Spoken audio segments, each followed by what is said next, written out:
मैं अम्मी है, मैं की लगना, मैं मां हाँ।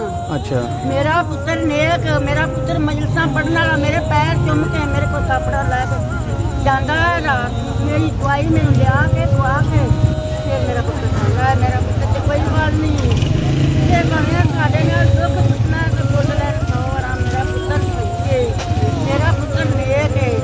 जेड़ा मेरा पढ़ के गया वो मेरा बीमार है बेचारा। मम्मी दिल की मरीज साढ़े बाबे नूं नाल ही लगी पुत्रा असीं नेक आ, साडे विच कोई गल नहीं हैगा।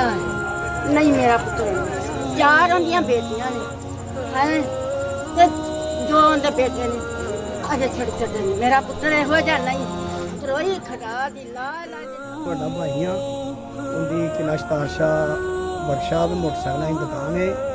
ਉਹ ਆਪਣਾ ਮਿਹਨਤ ਮੁਸ਼ੱਕਤ ਕਰਕੇ ਦਿਹਾੜੀ ਕਮਾਉਂਦਾ ਹੈ ਤੇ ਕਿਸ਼ਤਾਂ ਤੇ ਕੁਝ ਸਮਾਨ ਸਮੂਨ ਲੈ ਕੇ ਤੇ ਆਪਣਾ ਸਿਲਸਿਲਾ ਚਲਾਉਂਦਾ ਹੈ। ਤੇ ਵੈਸੇ ਐਸਾ ਬੰਦਾ ਨਹੀਂ ਹੈਗਾ ਤੇ ਉਹਨਾਂ ਦੇ ਅੱਬੂ ਦਾ ਨਾਮ ਹੈ। ਤੇ हम अली टाउन के रहने वाले हैं, बाकायदा वकार कम से कम हम यहाँ पे 10 साल हो गए, 10 से 20 साल हो गए हैं इधर हमको आए हुए शिफ्ट हुए हैं। पहले हम लोग पहले जैसे किला स्टाशा पे इधर आए हैं, 10 साल हो गए हमें। तो बहरहाल वो ऐसी इसी का बंदा नहीं है तो उसके इल्ज़ाम लगाए। जब पुलिस वाले आए हैं कम से कम वो उसके जब आए हैं तो उन्होंने पूछा, हमने कहा वो ऐसा बंदा नहीं है। उसकी शॉप पे गए हैं, उन्होंने कुछ कागज़ लिए हैं, कुछ चीज़ें ली हैं, जाते ही तोड़ फोड़ करना शुरू बताओ ये क्या वो क्या।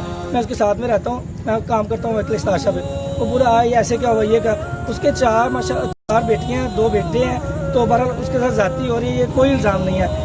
सर मैं ये कहना चाहता हूँ इधर यानी कि 20 साल हो गए उधर, ठीक है हम जानते हैं अच्छी तरह, मगर इस तरह का बंदा नहीं है, ये इंतजाम करते हैं। सर वकार मैं जानना वा कोई इतना राशि है वो अपनी मेहनत मजदूरी करके रोटी कमा रहा है। पुलिस जाइए वकार फड़न लेकिन नहीं फड़ सके घर से